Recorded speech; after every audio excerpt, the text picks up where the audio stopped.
Assalamualaikum warahmatullahi wabarakatuh. Perkenalkan, nama saya Nunur Ayani dari MN 18A, Prodi Manajemen Universitas Buana Perjuangan Karawang. Di sini saya akan menjelaskan tentang analisis kelayakan bisnis coffee shop dengan interior yang unik di Karawang. Nah, yang pertama ada profil perusahaan. Nama perusahaan yaitu Coffee Shop, nama pemilik perusahaan Nunur Aini, merek dagang Kopi Tepang Sono. Alamat perusahaan ini berada di Jalan R. Juanda nomor 12, Kecamatan Jatibangun, Kabupaten Karawang.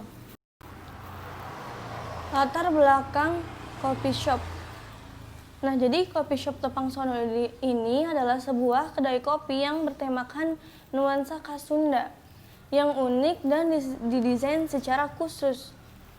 Coffee shop ini juga memberikan pengalaman minum kopi suasana khas Sunda tetapi sangat estetik sehingga ketika minum kopi akan lebih rileks dan nyaman.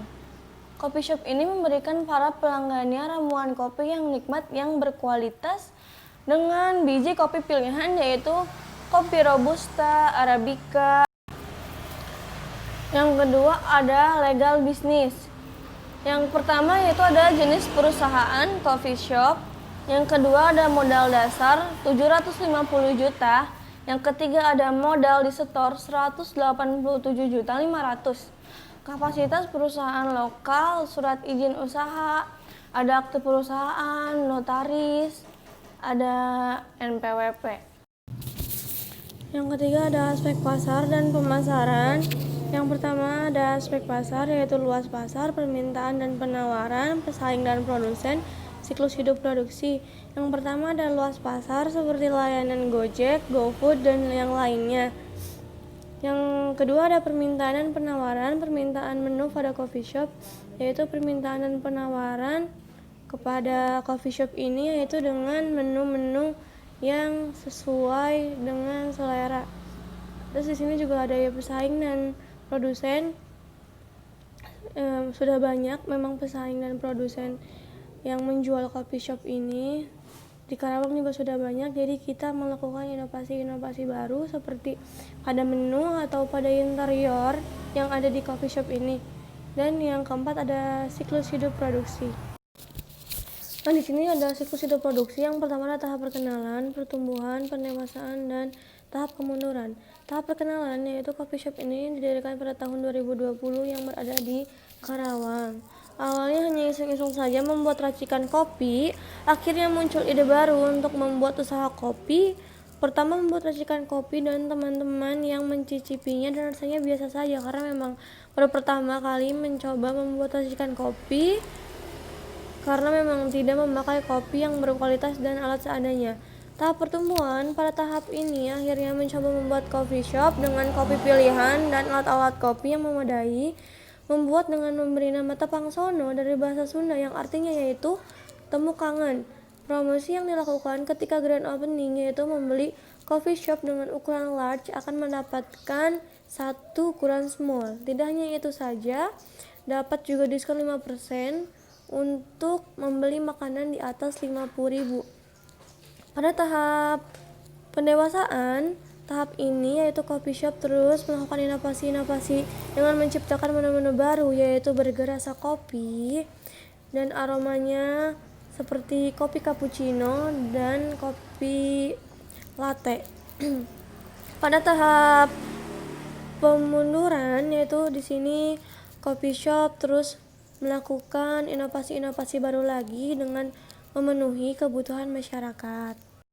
Aspek pemasaran yaitu yang pertama ada segmentasi, targeting, positioning, segmentasi, target pasar atau target promosi. Nah, di sini segmentasi, jika coffee shop lain hanya membuat interior yang estetik, tapi di sini kita membuat coffee shop ini menjadi lebih beda yaitu ada gratis untuk membaca buku. Terus di sini juga ada target pasar. Target pasar kami di sini yaitu menengah ke bawah dan menengah ke atas juga.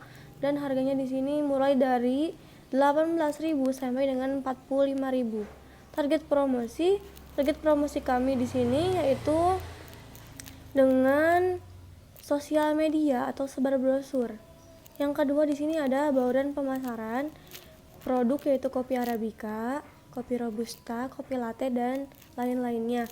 Price small itu 18.000, medium 21.000, large 25.000. Place dekat dengan institut pendidikan, promotion lewat media sosial atau sebar brosur.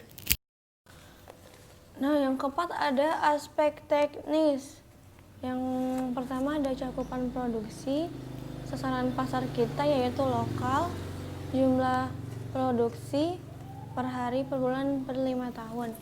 Per hari kita bisa sampai 150 pieces, per bulan 4.500 pieces, per 5 tahun 2.700 pieces.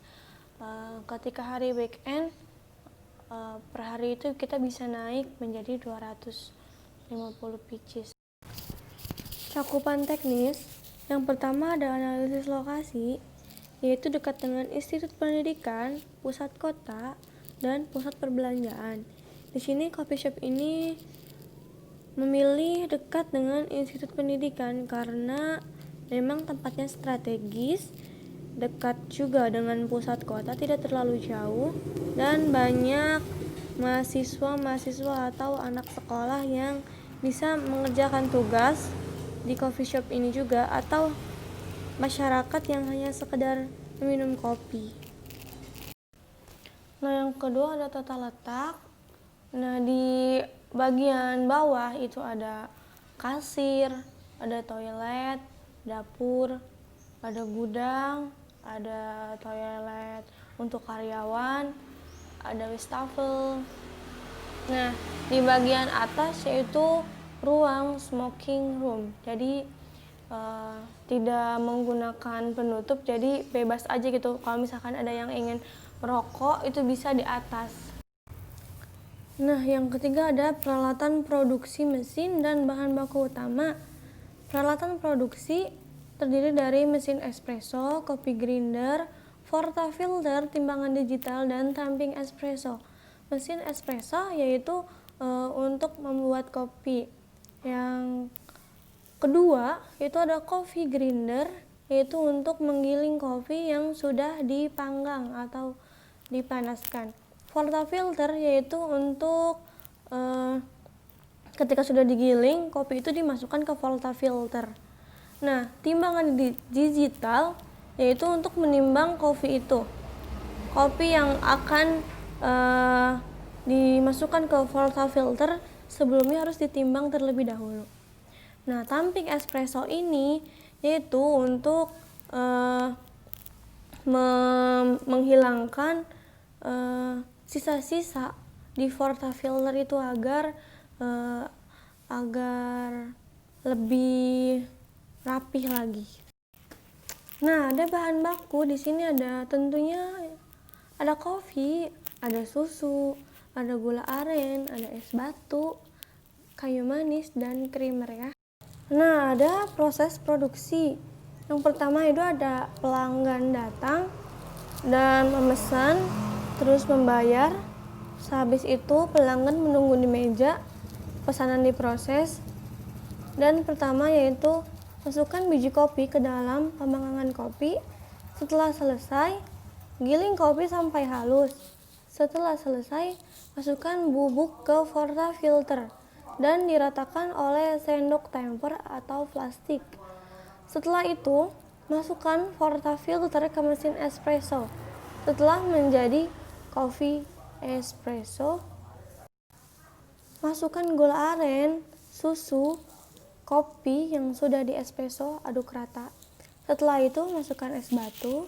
Setelah selesai, sajikan ke pelanggan.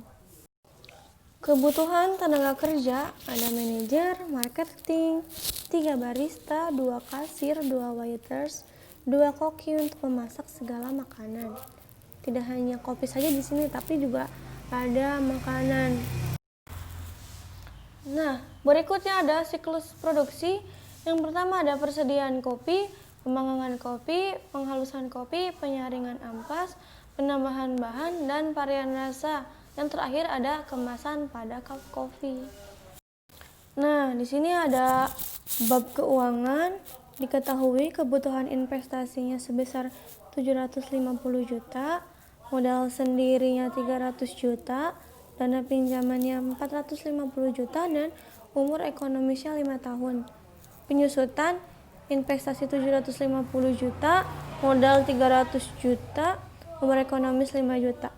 Investasi dikurangi modal kerja dibagi umur ekonomis, 750 juta dikurangi 300 juta dibagi 5 tahun, hasilnya yaitu 450 juta dibagi 5 tahun, hasilnya 90 juta. Nah, yang pertama ada arus kas. Tahun pertama, tahun kedua, tahun ketiga, tahun keempat, dan tahun kelima. IT-nya yaitu 200 juta, 210 juta, 230 juta, 240 juta, dan 260 juta. Totalnya 1 miliar 140 juta. Penyusutannya yang tadi yaitu 90 juta semua. Kas bersih atau proses yaitu 290 juta, 300 juta, 320 juta, 330 juta, dan 350 juta. Jumlahnya yaitu 1 miliar 590 juta. Diskon faktornya yaitu 0,833, 0,694, 0,579, 0,482, dan 0,402. PP kas bersihnya yaitu 241 juta 570 ribu rupiah. Yang kedua yaitu 208 juta 200 ribu rupiah. Yang ketiga yaitu 185 juta 280 ribu rupiah. Yang keempat yaitu 159 juta 60 ribu rupiah. Dan yang kelima 140 juta 700 ribu rupiah. Totalnya yaitu 934 juta 810 ribu rupiah. Penilaian kelayakan investasi, payback period, investasi 750 juta, kas bersih 1 tahun 200 juta, yaitu 750 juta dikurangi 200 juta, hasilnya 550 juta. Kas bersih tahun kedua 210 juta, 550 juta dikurangi 210 juta, hasilnya 340 juta. Kas bersih tahun ketiga yaitu 230 juta, 340 juta dikurangi 230 juta, hasilnya 110 juta. Karena sisa tidak bisa dikurangi proses tahun keempat, maka sisa proses tahun kedua dibagi proses tahun keempat yaitu PP sama dengan 110 juta dikali 12 bulan dibagi 240 juta. Hasilnya 5,5 bulan dibulatkan menjadi 6 bulan. Maka payback period adalah 3 tahun 6 bulan. Payback period kurang dari umur ekonomis 5 tahun, maka dinyatakan baik. Di sini ada ARR atau average rate of return. RR rata-rata IT, average earning after tax, rata-rata investasi, average investment, rata-rata IT sama dengan total IT dibagi umur ekonomis. Rata-rata investasi dibagi 2. Total IT yaitu 200 juta ditambah 210 juta tambah 230 juta ditambah 240 juta tambah 260 juta sama dengan 1 miliar 140 juta. Rata-rata IT sama dengan 1 miliar 140 juta dibagi 5 sama dengan 228 juta. Rata-rata investasi 750 juta dibagi 2 sama dengan 375 juta. Jadi RRR sama dengan 228 juta dibagi 375 juta sama dengan 60,8 dibulatkan menjadi 61%. Nah, yang ketiga ada net present value atau NPV. Tahun 2001, 2022, 2003, 2024, 2025. IT-nya ada 200 juta, 210 juta, 230 juta, 240 juta, 260 juta. Penyusutannya tadi 90 juta semua. kas bersih yang tadi 290 juta, 300 juta, 320 juta, 330 juta, 350 juta. Diskonnya sama kayak yang tadi 0,833, 0,694, 0,579, 0,482 dan 0,402.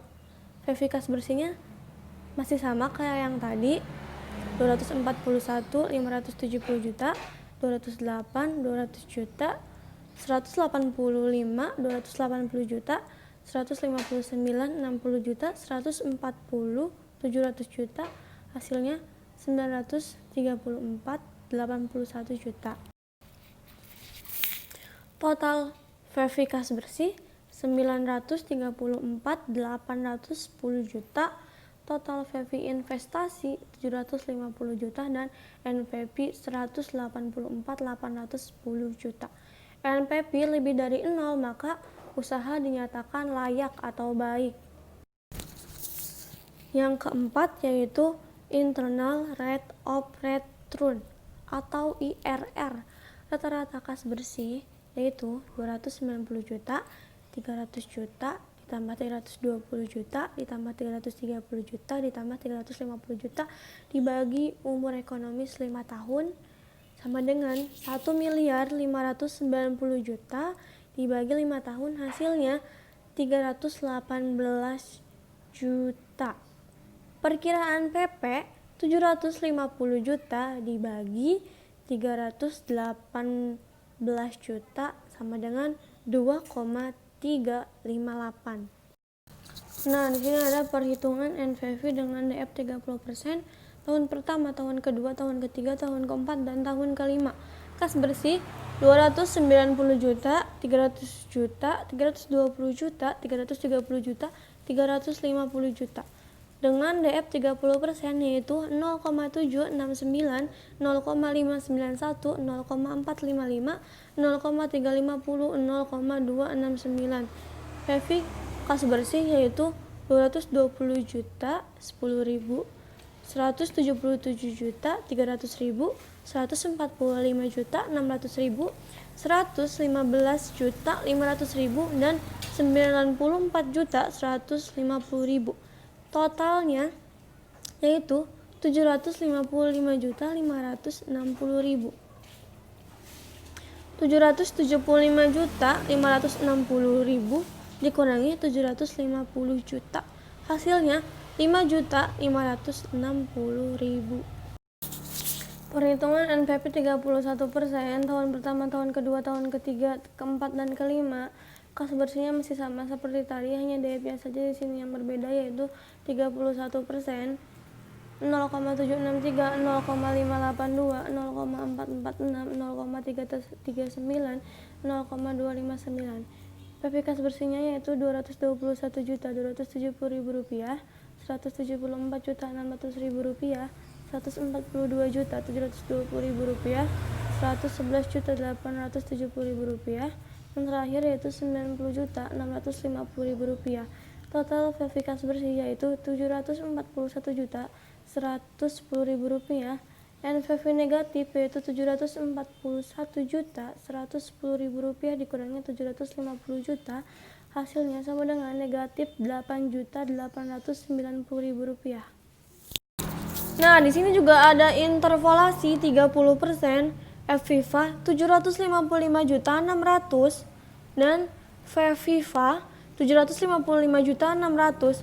Intial investment 31% yaitu 741 juta 110.000. Yang VVIVA 750 juta. 755 juta 600 dikurangi 741 juta 110.000, hasilnya 14 juta 490. Yang FVIVA 755 juta 600 dikurangi 750 juta, hasilnya 5 juta 600. IRR 28 ditambah 5 juta 600 dikali 1% dibagi 14 juta 490.